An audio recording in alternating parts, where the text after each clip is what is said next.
সারা জনম সৎ পথে থেকে কি করতে পারলে? তোমাকে দিয়ে কিছুই হবে না।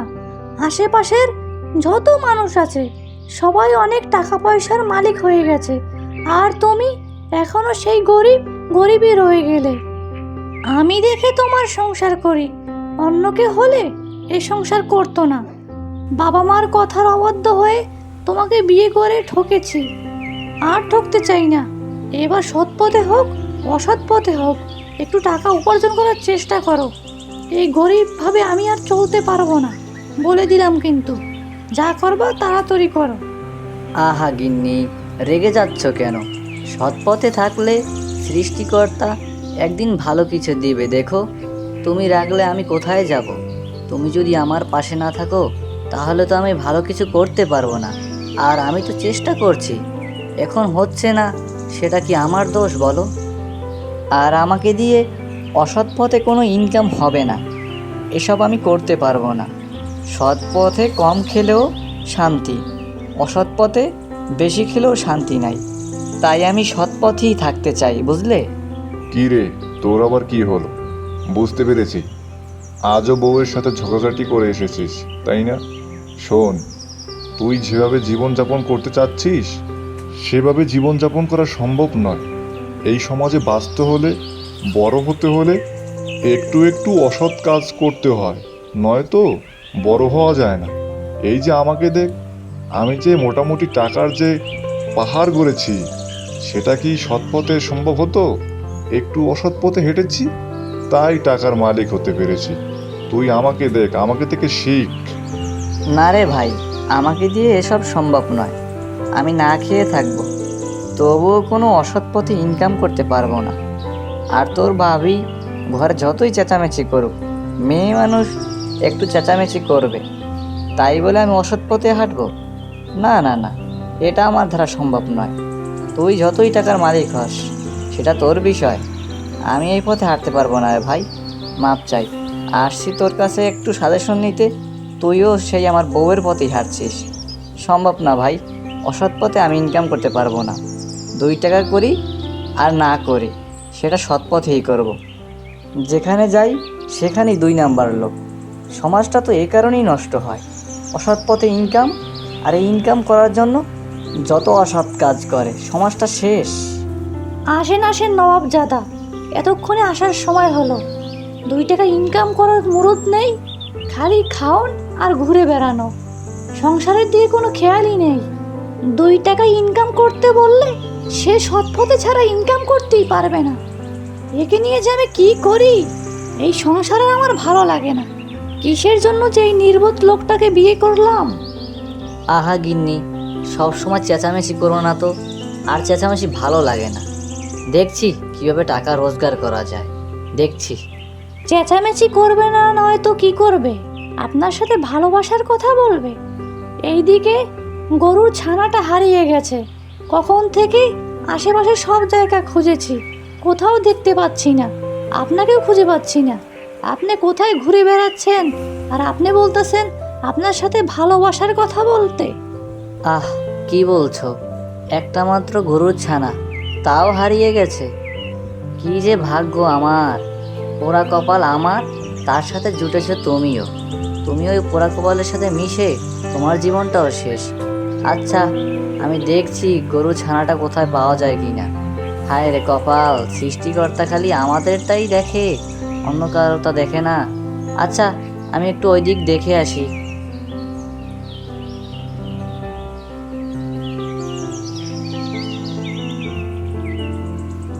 কই খুঁজবো এই গরুর ছানা? আশেপাশে সব জায়গায় খুঁজলাম, কোথাও দেখলাম না। শেষমেশ এই জঙ্গলে আসলাম। জঙ্গলে আবার বাঘের ভয়, তাও আসলাম, কোথাও দেখতে পাচ্ছি না। না, ওইদিকে একটু দেখি। সব জায়গায় তো খুঁজলাম, কোথাও পেলাম না। কি আর করব, এখন এখানে বসেই থাকি। বাড়ি গেলে আবার বউয়ের প্যান পানানি, এত সব ভালো লাগে না। একটা গরু ছানা ছিল, তাও হারিয়ে গেল। হায় রে কপাল আমার, পুরা একটা কপাল নিয়ে জন্মেছি আমি। কি যে করব, বাড়িতে গেলে বউয়ের কথা শুনতে হবে, তার থেকে জঙ্গলই বসে থাকি। আপনি আবার কে? এখন আবার আজে বাজে প্রশ্ন করবেন না, আমার মাথা এমনি খারাপ হয়ে আছে। গরুর একটি ছানা ছিল, তাও হারিয়ে গেছে। এখন আবার বাজে প্রশ্ন করে আমার মাথাটি গরম করবেন না, যান এখান থেকে যান। আহা বাবা, রেগে যাচ্ছ কেন? আমি কি তোমাকে খারাপ কিছু বলেছি? আমাকে তুমি চিনবে না। তোমার একটি গরুর ছানা হারিয়ে গেছে, তাই তো? শোনো, ধৈর্য ধরো।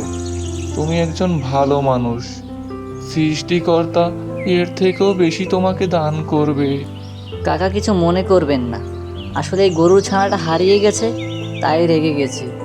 বাড়িতে গেলে বউয়ের বকবকানি, সৎ পথে থাকি বলে তেমন টাকা পয়সাও ইনকাম করতে পারি না, তাই বলে ঘরে বউয়ের কথা, আশেপাশের লোকের কথা শুনতে শুনতে মেজাজটা চওড়া হয়ে আছে। তাই আর আপনার সাথে রেগে গেলাম। আপনি কিছু মনে করেন না, কি আর করার, তারপরে তো বাড়িতে যেতে হবে। গেলাম কাকা। শোনো গিন্নি, গরুর ছানাটা তো পেলাম না, কিন্তু একটা কথা আছে। আমি জঙ্গলে গরু খুঁজতে গিয়েছিলাম, তখন হঠাৎ করে আমার সামনে একটা বৃদ্ধ আসে। সে আমাকে বলে গেল আমাকে সৃষ্টিকর্তা অনেক কিছু দিবে। তোমার যত আজগুবি কথা, কাজ না করলে সৃষ্টিকর্তা দিয়ে যাবে। গরুর ছানা পাও নেই, এখন আমি কিছু কথা শোনাবো, তার থেকে রেহাই পাওয়ার জন্য এত বাহানা। কাজ না করলে সৃষ্টিকর্তাও দিয়ে যায় না, কাজের মাধ্যমে দেয়। কাজ করো, তাহলে টাকা ইনকাম করতে পারবে, বুঝলে? তুমি আমার কথা বিশ্বাস করো বা না করো, এই লোকটাকে আমার খুব অদ্ভুত মনে হয়েছে। এর আগে আমি একে কোথাও দেখিনি। হয়তো এই লোকের ভিতর কিছু একটা আছে, হতেও তো পারে তার কথা সত্যি। দেখি কি হয়। দুই স্বামী স্ত্রী এই কথা বলে সেদিন রাতে ঘুমিয়ে যায়। ও গিন্নি, গিন্নি, কই গেলে? আর দেখো দেখি কি কাণ্ড হয়েছে। আমরা তো এখন গরিব নাই গো, আর কেউ আমাদেরকে গরিব বলতে পারবে না। সকাল সকাল এত চেঁচামেচি করছো কেন? গরিব নাই, তুমি কি কোটিপতি হয়ে গেছো নাকি? কি আজব কথা, সকাল সকাল মাথাটি খারাপ করে দেয়।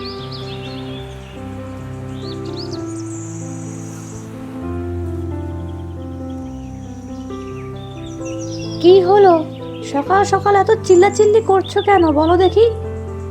চিল্লাচিল্লি কি এমনি এমনি করছি? একটু উঠানের দিকে তাকিয়ে দেখো কি অবস্থা। হায় হায়, এ কি অবস্থা! এগুলোর মালিক এখন আমরা? আমার তো বিশ্বাসই হচ্ছে না, কিভাবে সম্ভব এগুলো? তুমি কালকে আমার কাছে কত কিছু বললে, কিন্তু আমি বিশ্বাস করিনি। আমাদের উঠোনো যেমন, এখন এগুলোর মালিক আমরাই। ওই বৃদ্ধ বলেছিল সৃষ্টিকর্তা তোমাকে অনেক কিছু দান করবে, আমার বিশ্বাস হয়নি। এখন আমরা এগুলো পেয়ে গেছি, আর থাকতে হবে না কুঁড়ের ঘরে, টাকা পয়সারও অভাব হবে না, সব কিছুতে ভরপুর। আমার যে কি আনন্দ লাগছে। তুমিও আর কোনো সময় আমাকে গরিব বলতে পারবে না। দেখেছো, সৎ পথে থাকলে মানুষ একদিন সফল হয়। তোমাকে আমি কত কথা শুনিয়েছি গো, তুমি আমাকে ক্ষমা করে দিও। আসলে সৎ পথে থাকলে সফল হওয়া যায়। কথা আছে না, যেমন কর্ম তেমন ফল, সেটাই হলো। হ্যাঁ গিন্নি, সৎ পথে থাকলে মানুষ কখনো ঠকে না, সৃষ্টিকর্তা এর একদিন প্রতিদান দেয়।